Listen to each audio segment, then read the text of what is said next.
From California State University, San Bernardino, it's Local Matters.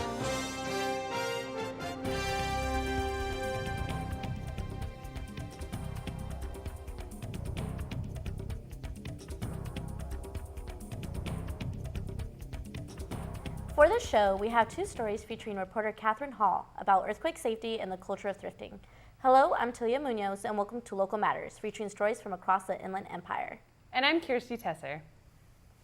Earthquakes are one of California's most prominent natural threats. With a major fault passing through the Inland Empire region, a destructive earthquake can happen at any time. Reporter Catherine Hall provides tips on how to stay safe. Many remarkable earthquakes have happened around the world recently. There were big earthquakes in Japan, Nepal, and Chile, and now they are suffering the aftermath. Located on the San Andreas Fault in the Ring of Fire, the Inland Empire might not be safe from big earthquakes. I know we are on the fault line, and San Bernardino College is actually built on the fault line, so if a big earthquake occurred that was pretty high, I'd be pretty worried. The earthquakes lately that we see, like, they're a little big, so pretty sure one that comes is going to be a little big.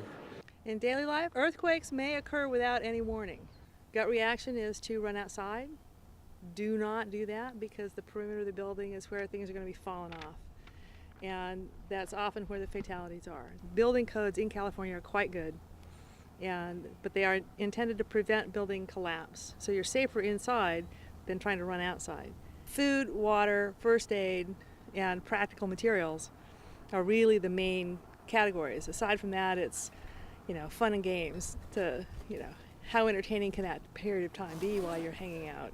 Well, we haven't had any major seismicity locally recently, so everybody gets complacent because they haven't had to deal with it. But because we haven't had it, doesn't make it any less important to be prepared.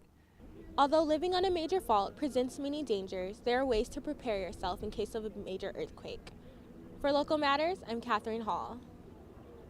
For many people, fashion is an important part of their life. However, it is a very expensive hobby. Thrifting is a cheap and fun alternative to staying fashionable. Reporter Catherine Hall goes shopping for some unique clothes. Vintage clothing is hard to come by, but the art of finding them has turned into a hobby for some.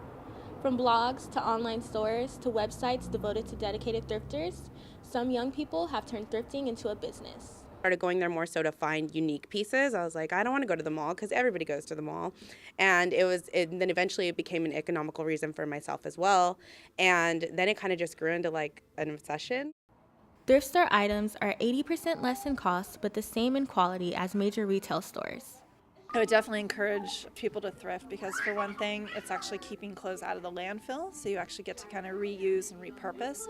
So even if something's really cool and it's starting to fall apart, you can actually just do a couple little tweaks and fix it, add a button where there's a hole, add an applique, and it's completely new. So it's not even about the clothes anymore, it's about you kind of creating your own thing. So I used to actually get some really cute tops, but my favorite was looking for vintage Siam silver, which you may have seen in my jewelry cabinet over there. Those are pieces that I bought about 25 years ago when I was doing my thrifting. It's not a piece that was just manufactured in some random spot. It has a history because it belonged to someone before you. You have this piece and you're like, oh, I feel amazing in this. I'm wearing this out tonight. Somebody else felt that way about that piece at one point in time. Whether thrifting in vintage clothing provides a sense of nostalgia or it's the root of a business, diving into this culture is something that anyone can enjoy. For Local Matters, I'm Catherine Hall. To keep updated on what Local Matters is doing, check out our Facebook and YouTube page. I'm Kirsty Tesser. And I'm Talia Munoz. Join us next time for more local stories that matter.